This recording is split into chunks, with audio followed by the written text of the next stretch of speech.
Assalamualaikum warahmatullahi wabarakatuh.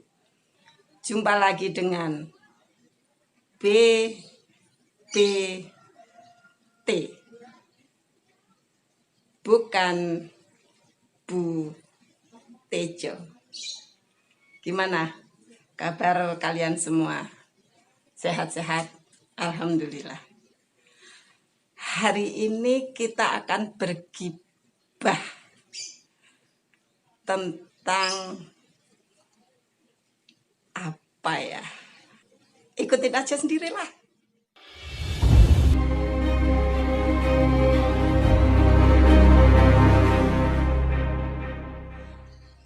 Kalau saya bilang bergibah tentang mimpi saya tadi pagi, pasti kalian semua akan langsung kabur. Ya tapi memang packnya, istilahnya pack, saya dulu diajarin oleh guru jurnalistik saya, mantan Menteri Negara BUMN, sang Begawan Media, Dahlan Iskan. Pack itu ya gantungan berita, nggak tahu berita kok harus digantung. Bahwa gantungannya adalah, kalau zaman sekarang ide dasarnya mungkin ya, adalah mimpi saya tadi malam. Nggak tahu kok tiba-tiba mimpi.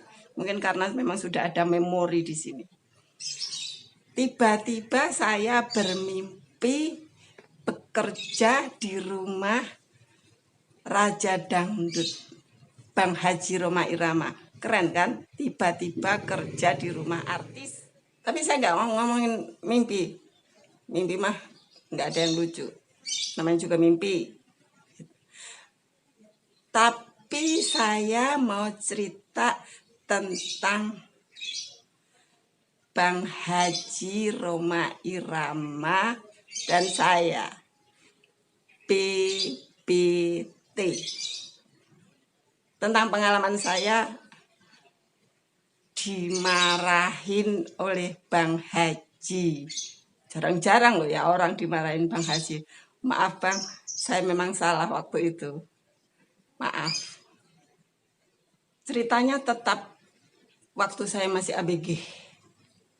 Masih muda, masih culun, masih wes sembarang. Bego. Saya tahunnya lupa ya, sekitar itulah. Saya ditugaskan untuk meliput promosi film-film Bang Haji di Surabaya. Asik lah. Ikut jumpa pers, ikut kemana-mana. Seneng banget.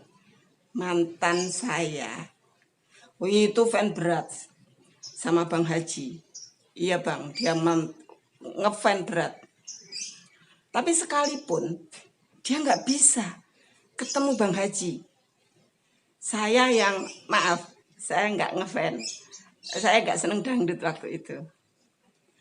Lalu saya dapat kesempatan wawancara, nemenin promosi film. Bahkan saya itu pernah berapa jam? Lama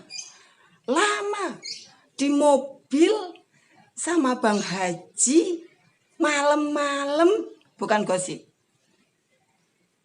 di Bandara Juanda. Nanti ya ceritanya belakangan ya. Saya cerita yang depan dulu. Yang cerita kenapa saya dimarahin Bang Haji. Waktu itu promosi film apa lupa, wis tuwek. Kalau nggak salah yang film bersama Ida Iyasa yang cantik itu. Nah waktu itu kalau nggak salah di komplek pasar pertokoan Kapas Kerampung. Acaranya di situ ya seperti biasalah, Bang Haji ya seperti biasalah promosi film gitu. Nah pada saat itu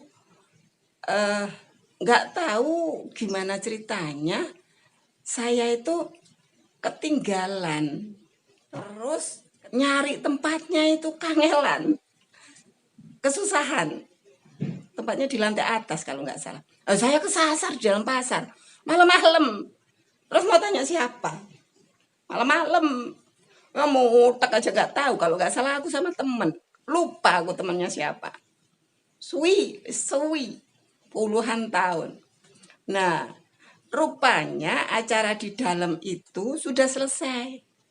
Terus mau pindah lagi ke tempat lain. Pindah ke tempat lain, ya mesti diabsen lah pengikutnya. Nah, ternyata aku ndak ada. Kenapa kok ndak ada, ndak ditinggal? Saya dari koran besar. Jawab Pos. Karena kalau di Jawa Pos nggak ada, berarti kan harus diadakan koran besar di Jawa Timur. Nek wartane gak ono, lah gak diliput ta. Terus saya ditunggu, ndak tahu berapa menit. Saya ndak tahu. Nah, saya muncul. Mungkin Bang Haji kesel. Maaf sekali lagi, maaf Bang. Saya ndak niat menghambat waktu itu. Saya memang kesasar. Maaf. Nah, begitu ketemu, saya langsung dimarahi. Wah, takutnya setengah mati dimarahin Bang Haji. Nanti selanjutnya jangan pisah dari rombongan ya, gitu katanya. Ya bang, iya bang, iya bang. Makanya setelah itu, wis, saya tidak mau jauh-jauh. Saya ngintil aja. Ngintil, pokoknya dua ke deket, biar nggak kena marah lagi. Setelah itu rombongan ke bioskop Irama. Bioskop Irama di Jalan Gedung Doro. Ya sama lah. Waktu itu ya aku suka lihat di situ karena kan temanku, bukan temanku, rumahku nggak jauh dari situ. Ya, kayak seeling tah. Bioskop Irama. Ya apa saiki kabare kaya apa? Aku wis gak ngerti. Itu di bioskop Irama lancar. Soalnya saya tidak jauh-jauh dari Bang Haji. Maksudnya tidak jauh-jauh dari rombongan. Asik. Aku bangga bisa mengalahkan mantan.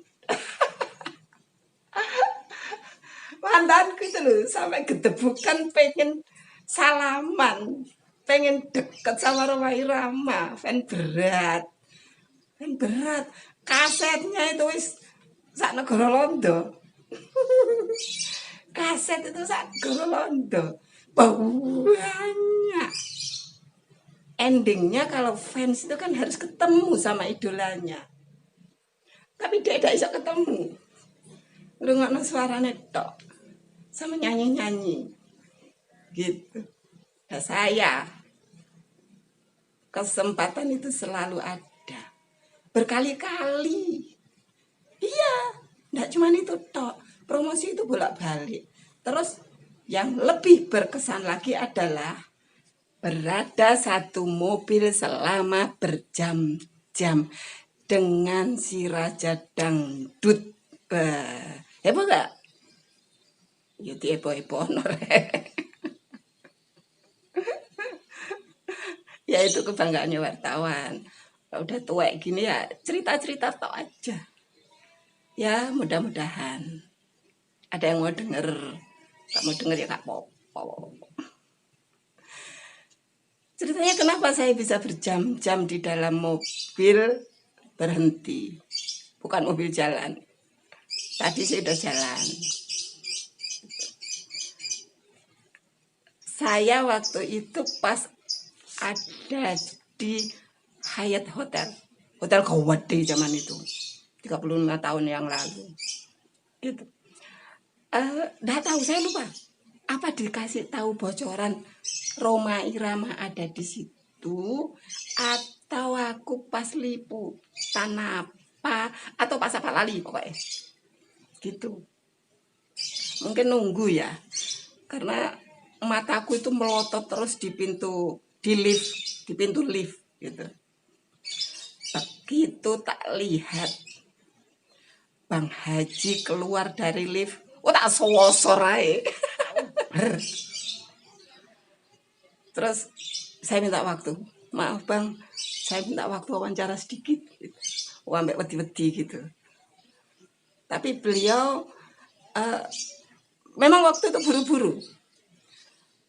Beliau bilang, wah maaf saya nggak punya waktu, 5 menit aja Bang, 5 menit. Maaf saya nggak punya waktu, saya harus ke bandara. Gitu ya, boleh saya ikut Bang? Gak apa-apa wis, saya ikut, kita sambil jalan. Gitu. Ya sudah kalau mau ikut boleh katanya. Sewenang reh ikut ke bandara dari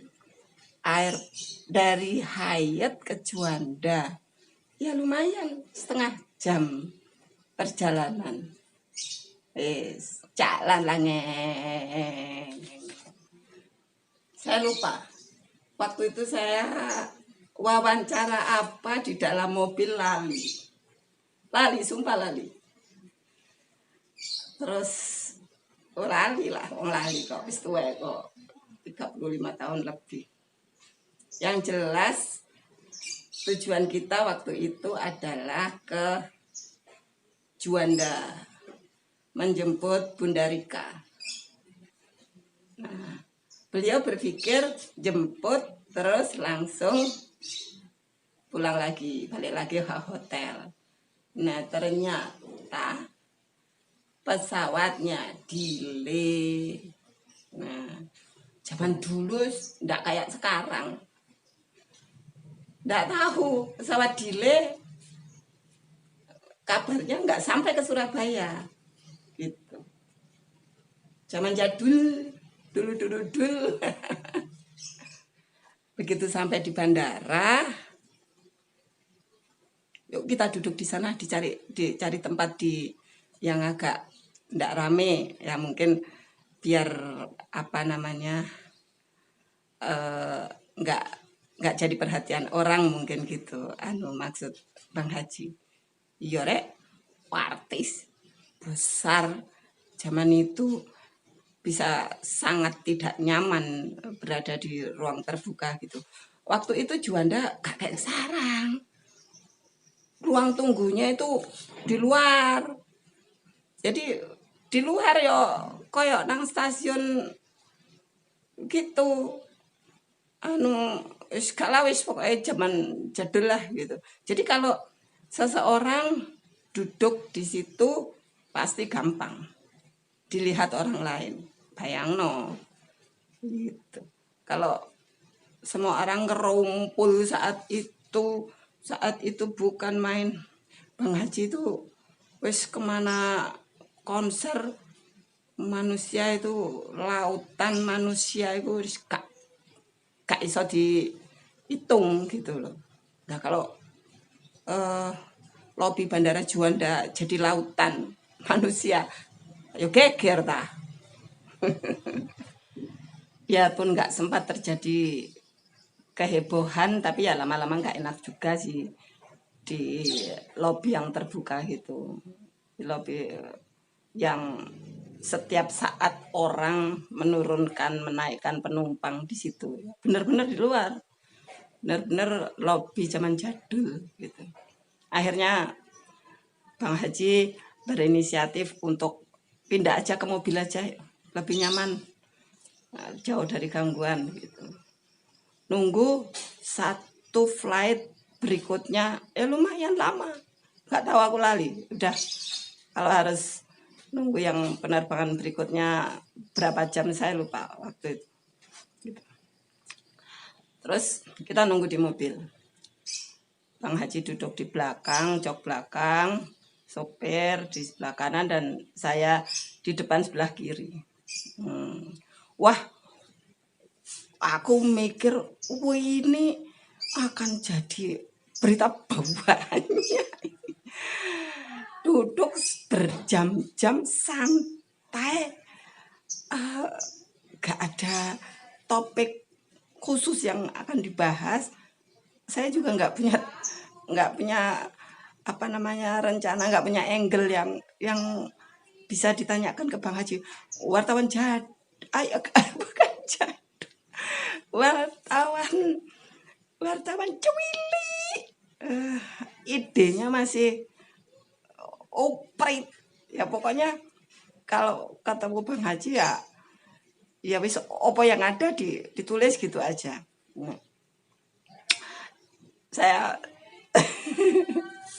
Saya membayangkan waktu itu kalau yang duduk di sini mantan saya. Ya over ya. Duduk satu mobil dengan idolanya. Guys. Waktu itu tapi saya enggak punya ide. Enggak punya angle yang menarik. Goblok ya. Gitu. Ya bapak lah. Suwe. Nah, itu waktu itu akhirnya Bang Haji cerita apa aja, whatever. Lah yo anehnya saya tuh nggak bisa nanya apa-apa. Semua yang diceritakan itu benar menarik gitu loh. Terus saya juga nggak bawa rekaman, kebiasaan ya, nggak bawa apa namanya tape. Waktu itu tape. Sayang banget ya. Coba waktu itu bawa tape. Wah, kasetnya sampai enggak cukup gitu bisa.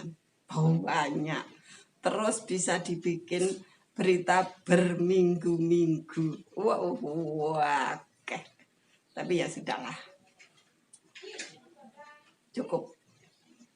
Cukuplah. Jadi kenangan aja.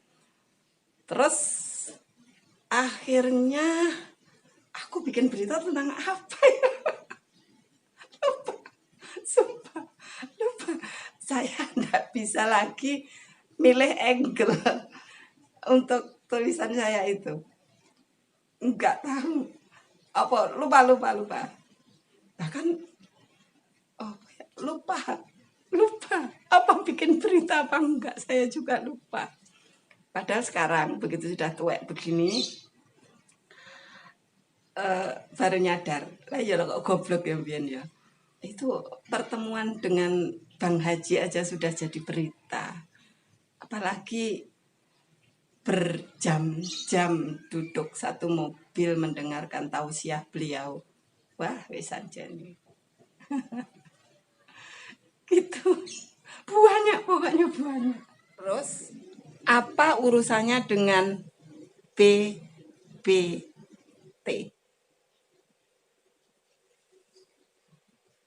Solutifnya mana? Gak ada. Adalah. Ada. BBT. Salam gibah. Full solutif. Ada. Solutifnya adalah suatu saat kalau saya sudah tidak bisa cerita sama cucu-cucu saya, cucuku tinggal lihat aja ini video, ya kan? Solutif bagi teman-teman yang pengen mendokumentasikan cerita-ceritanya di YouTube-in ae wis. Arek saiki, anak sekarang kalau diceritain tentang masa lalu bapak, ibu, mbah, wis jadul, zaman old gitu. Udahlah biar aja. Dengan cerita kita ini suatu saat yang jadul ini jadi mahal. Jadi barang antik. Oke. Setuju ya? Oke. Salam gibah. Full solutif.